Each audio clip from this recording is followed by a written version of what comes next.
ભિલોડાના ટાકા ટુકા ગામના ખેતરમાંથી ગેરકાયદેસર ગાંજાના છોડ ઝડપાયા છે તો ભિલોડા પોલીસે 23 જેટલા ગાંજાના છોડ ઝડપી પાડ્યા છે જેમાં 9 કિલો 700 ગ્રામ ગાંજાના જથ્થા સાથે એક આરોપીની અટકાયત કરવામાં આવી છે અને ભિલોડા પોલીસે મુદ્દામાલ કબજે કરીને વધુ તપાસ હાથ ધરી છે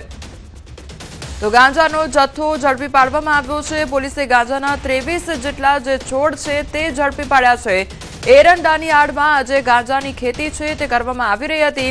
9 કિલો 700 ગ્રામ ગાંજાના જથ્થા સાથે એક આરોપીની અટકાયત પણ કરવામાં આવી છે અને પોલીસ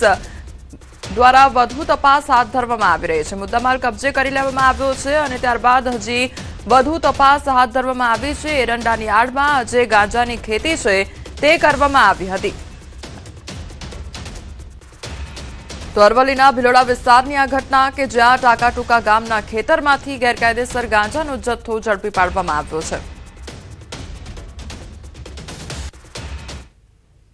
ભિલોડા પોલીસ સ્ટેશનની હદમાં ટાકા ટુકા ગામની સીમમાં એક ખાનગી બાતમી આધારે રેડ કરેલ જેમાંથી 23 જેટલા ગાંજાના છોડ મળી આવેલ જેનું વજન 9 કિલો અને 700 ગ્રામ થાય છે અને જેની કિંમત 4,85,000 થાય છે તો અરવલ્લીના આ વિસ્તારની ઘટના સામે આવી છે કે જ્યાં ગાંજાનો જથ્થો ઝડપી પાડવામાં આવ્યો છે એરંડાની આડમાં જે ગાંજાની ખેતી છે તે કરવામાં આવી રહી હતી લગભગ 9 કિલોની આસપાસ જે ગાંજાનો જથ્થો છે તે જપ્ત કરવામાં આવ્યો છે તો એક તરફ અરવલ્લીના લાલપુર ગામના દ્રશ્યો સામે આવ્યા છે બીજી તરફ ટાકા ટુકા ગામના એ દ્રશ્યો સામે આવ્યા છે કે જ્યાં અન્ય ખેતીની આડમાં જે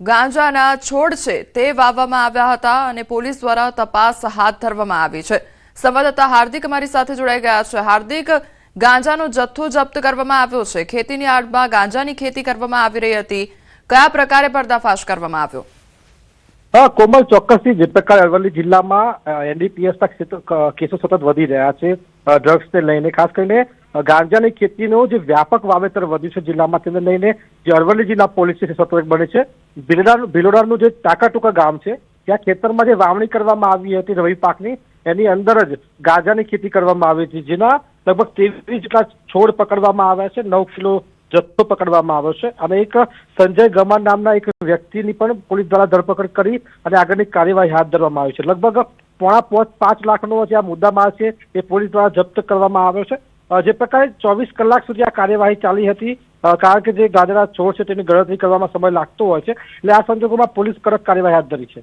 જી કોમલ જી હાર્દિક અરવલ્લીના લાલપુર ગામની પણ આ જ પ્રકારની ઘટના સામે આવી હતી કે તુવેર ઘઉંની આડમાં ગાંજાનું વાવેતર છે તે કરવામાં આવ્યું હતું એટલે કેવી રીતે આ જે તૈયારીઓ હોય છે તે કરવામાં આવતી હોય છે કેવી રીતે ખેતી કરવામાં આવતી હોય છે અને આખરે પછી તપાસ કેવી રીતે ચાલતી હોય છે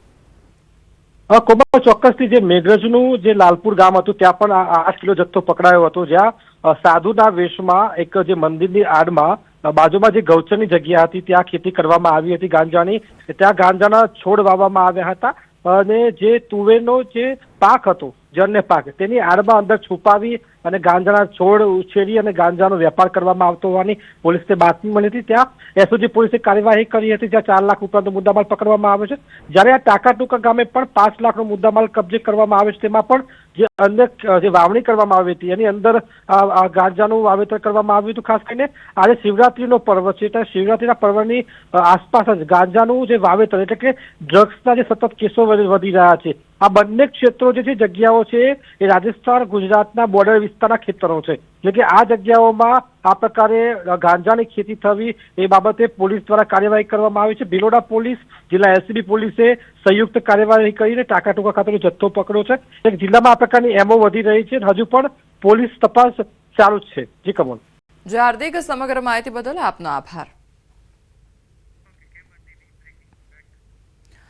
અમદાવાદ શહેરમાં અસામાજિક તત્વો બેફામ બન્યા છે ત્યારે હાથીજણમાં જાહેરમાં હુમલાની ઘટના બની છે પોલીસને પડકાર આપી જાહેરમાં હુમલો કરવામાં આવ્યો છે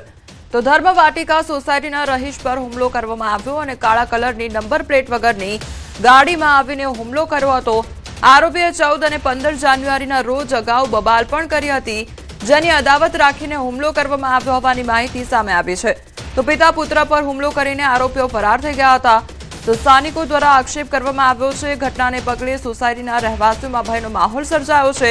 વિવેકાનંદ નગર પોલીસ સ્ટેશનમાં ગુનો નોંધીને વધુ તપાસ હાથ ધરવામાં આવી છે। તો હાથીજણ વિસ્તારની આ ઘટના કે જ્યાં જાહેરમાં હુમલાની ઘટના બની છે, પિતા પુત્ર પર હુમલો કરવામાં આવ્યો હતો। અસામાજિક તત્વો જાણે અમદાવાદ શહેરમાં બેફામ બન્યા હોય તે પ્રકારની પરિસ્થિતિ જોવા મળી રહી છે। તો અગાઉ બબાલ થઈ હતી અને તેની અદાવત રાખીને આ હુમલો કરવામાં આવ્યો હોવાની ઘટના સામે આવી છે।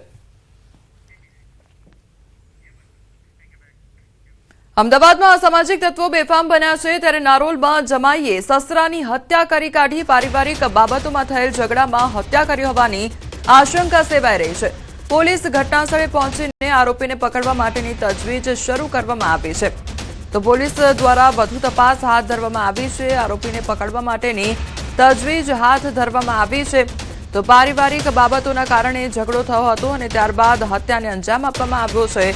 નારોલ વિસ્તારની આ ઘટના કે જ્યાં જમાઈ દ્વારા જ સસરાની હત્યા કરી કાઢવામાં આવી છે। પારિવારિક બાબતોમાં થયેલ ઝઘડામાં હત્યા કરી હોવાની આશંકા સેવાઈ રહી છે। તો પોલીસ ઘટનાસ્થળે પહોંચી છે અને આરોપી પકડવાની તજવીજ હાથ ધરવામાં આવી છે। અમદાવાદના નારોલ વિસ્તારની આ ઘટના સામે આવી છે, જ્યાં હત્યાને અંજામ આપવામાં આવ્યો છે। સંવાદદાતા ઋત્વિજ અમારી સાથે જોડાઈ ગયા છે। ઋત્વિજ,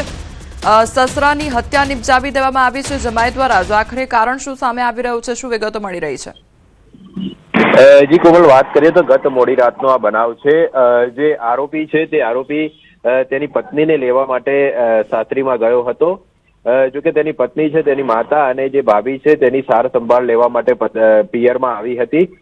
જો કે જ્યારે આ આરોપી છે તેને લેવા માટે પહોંચ્યો હતો ત્યારે તેના સસરા દ્વારા તેને કેટલાક દિવસ વધુ રોકાવા માટે જાણ કરવામાં આવી હતી, કારણ કે પોતાની પત્ની અને જે તેની પુત્રવધુ હતું તેની સાર સંભાળ લેવા માટે તેની દીકરી આવી હતી। આ દરમિયાન જે આરોપી છે તેને તેના સસરા સાથે બોલાચાલી ઝઘડો થયો હતો અને ત્યારબાદ તે ધમકી આપીને ત્યાંથી નીકળી ગયો હતો। થોડીવાર બાદ તે તેના ભાઈ અને માતા સાથે પરત આવ્યો હતો અને જે ત્રણેય જણાએ જે તેના સસરા છે તેઓની સાથે બોલાચાલી ઝઘડો કર્યો હતો। ત્યારબાદ આ બંને ભાઈઓએ ભેગા મળીને જે સસરા છે તેને છરીના ઘા મારીને મોતને ઘાટ ઉતારી દીધા હતા। જ્યારે સમગ્ર ઘટનાની જાણ પોલીસને કરતા નારોલ પોલીસ ઘટના સ્થળ પર પહોંચી હતી અને હાલમાં આ બે આરોપીઓ વિરુદ્ધમાં હત્યાનો ગુનો દાખલ કરીને વધુ કાર્યવાહી શરૂ કરી છે।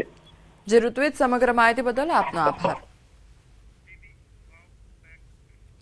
વાવ થરાદ જિલ્લાના લાખણીના જસરામાં ચાલતા અશ્વ શો મેળામાં એક બુલ વિફર્યો અને પાડાને શોમાં લઈ જવાઈ રહ્યો હતો। તે જ સમયે તે વિફર્યો હતો। પાડો બેકાબુ બનતા થોડા સમય માટે લોકોમાં દોડધામ મચી ગઈ હતી। જો કે મહા મહેનત બાદ બુલના માલિકે તેને શાંત કરતા લોકોએ હાશકારો અનુભવ્યો હતો।